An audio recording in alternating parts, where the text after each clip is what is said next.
Can a team sabotage your own pilot? What if that pilot is Lewis Hamilton and the car is a Ferrari?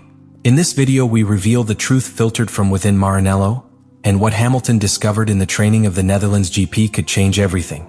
During the training of the 2025 Netherlands Grand Prix, Lewis Hamilton felt something wrong, but not on the track, but inside his own team. Since Friday's first laps, the British had shown signs of feeling comfortable with the SF25, a hard-to-dominate car but that, in his hands, began to find a performance window. The engineers of their surroundings talked about encouraging progress. There was confidence that, finally, Ferrari could give him a solid platform with which to compete. Hamilton, a veteran of 1,000 battles, soon identified that the problem was not a product of wear or error in tuning. The car had changed from one day to another. His first reaction was to consult with his track engineers, perhaps waiting for a data-based explanation or some intervention during the night review. But what he found was uncertainty, hesitant looks, and total absence of clear information. Distrust began to grow.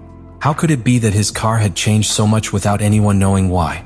Lewis began to personally review the telemetry records, line per line, comparing his Friday data with Saturday's. It was then that he found the first anomaly. The parameters of the rear of the car had been modified in more than 1 millimeter, enough to drastically alter the braking balance and in passing by curve. But that was not the only finding. As it deepened the data, it also detected a variation in the preload of the differential, an extremely sensitive component that directly influences the way the car transfers the torque to the rear wheels. These adjustments are not made by mistake. They are deliberate, planned technical decisions. And in this case, executed without their knowledge or approval. Lewis, until that moment patient and methodical, understood that he was facing something much bigger than a simple technical uncoordination. There was an external intervention orchestrated from within Ferrari, which had sabotaged the work of a whole weekend. And worst of all, that movement had been made behind the pilots' backs. This was the moment where everything changed for Hamilton. It was no longer trying to improve the car or adapt to a new team. It was in the midst of an internal conflict that threatened to destroy confidence between pilot and team, and that could lead to severe institutional consequences. From that moment, Hamilton not only ran for Ferrari, he ran to protect himself from Ferrari. What Hamilton discovered was not simply a communication error or a lower adjustment alteration. It was a premeditated maneuver executed by a specific unit within Ferrari, the so-called Central Performance Group. This technical cell, originally created to optimize the parallel development of the cars, had total access to the data and parameters of the cars, both from Hamilton and Leclerc. His official mission was to support with simulations and analysis in real time, but in practice they had acquired autonomous operational power. But the most alarming was the change in the preload of the differential. In Formula One, this component regulates how the rear wheels distribute the torque when the pilot begins to accelerate in curve. With a poorly tight preload, the car can overcome sharply when they release the brake or subvira without prior notice, causing the pilot to constantly compensate with corrections at the wheel. This was the second symptom that alerted Hamilton. The car lost adhesion right at the end of the braking, just when more confidence should inspire. These changes not only altered performance, they betrayed the most basic confidence that must exist between a pilot and his team. While Hamilton struggled with an unpredictable car without knowing why, his partner Charles Leclerc's car kept his original configuration intact.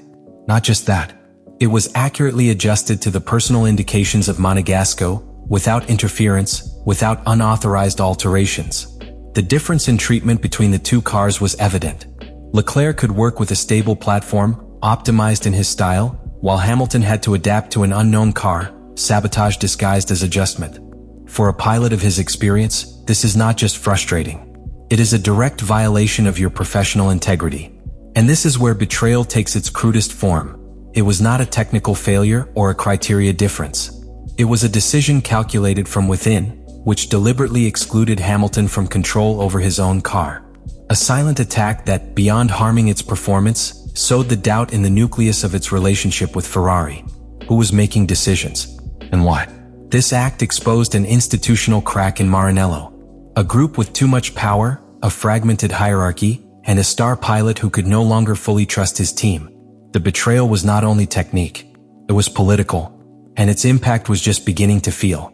Beyond the internal scandal that shook Ferrari during the GP of the Netherlands, there is an even deeper and more worrying problem. The SF25 is poorly conceived since its origin. The car presents structural limitations that have seriously compromised their performance so far from the 2025 season. We do not talk about an isolated problem, but about a concept failure, a design philosophy that has led the team to a technical output street. The root of the problem is in an aggressive decision adopted by the aerodynamic department of Maranello. Design the car to function as close as possible to the ground. This strategy sought to maximize the soil effect, generating aerodynamic load without adding resistance through ailerons. On paper, it was a logical and ambitious play. In practice, it has resulted in a disaster. By forcing the SF25 to roll so low, an abnormal west of the background has been generated, the wooden panel located at the base of the car whose erosion is strictly regulated by the FIA. According to the regulation, the maximum allowed wear is 1 mm per race. But the sensors installed by the FIA in multiple sessions have detected that the SF25 exceeds that limit systematically. The direct consequence of this is that the team has had to raise the height of the car artificially to avoid sanctions, which destroys aerodynamic efficiency by which it was designed first. That simple adjustment upload the car just a few millimeters has a domino effect throughout the dynamics of the vehicle. Aerodynamic load is lost in the rear axle, the balance in rapid curves is affected, and the general stability is compromised. The car begins to float in sectors where it previously leaned. Mechanical adhesion is also affected, and the work of the tires becomes unpredictable. In a nutshell, the SF25, forced to get out of its optimal operation window, becomes an ineffective car. This has forced Ferrari to modify his approach during the races.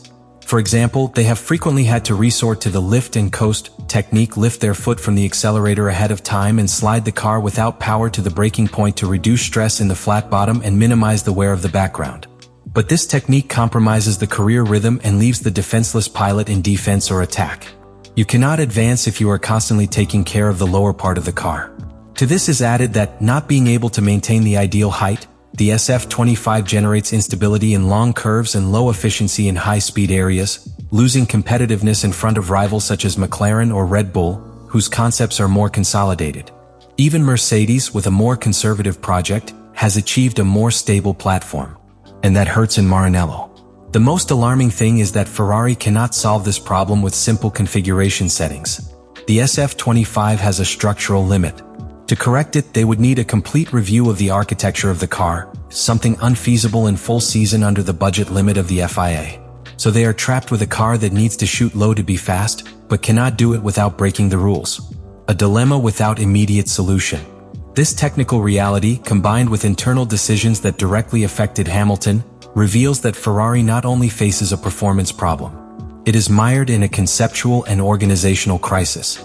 And if no drastic decisions are made, the SF25 will not only be remembered for its limitations, but as the car that exposed all the hidden weaknesses of the most legendary structure of Formula One. The Netherlands Grand Prix was not simply another race in the calendar. It was the scenario in which Ferrari's deep internal fracture was exposed with crudeness. The image of a 7-time world champion forced to investigate on its own the modifications in your car, in the middle of an official weekend of Formula One, it is not only worrying, it is devastating for a structure that aspires to recover its place as a reference in the Queen category of motor racing.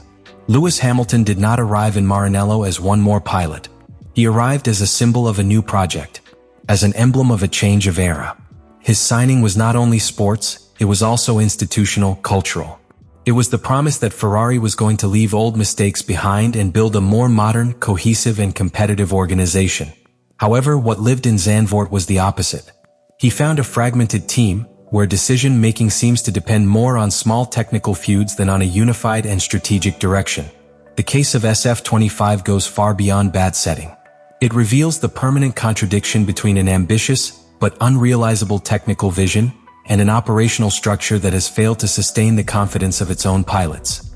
Ferrari designed a car for a theoretical perfection that cannot be achieved, and when failing to that mission, he is paying the consequences at a competitive level, and now also at a human level, because when trust is lost between pilot and team, everything is lost. No simulation, no wind tunnel, no strategic plan can replace the essential connection between the man who drives and the people who deliver the tool with which he must compete. Hamilton needs more than speed. He needs security. He needs to know that what he builds with effort during each training will be respected, not dismantled while sleeping. And if Ferrari cannot guarantee that, if he cannot protect his most valuable pilot from internal sabotages, then the problem is no longer just a technician. It is moral. It is cultural. And questions all the credibility of the Scuderia.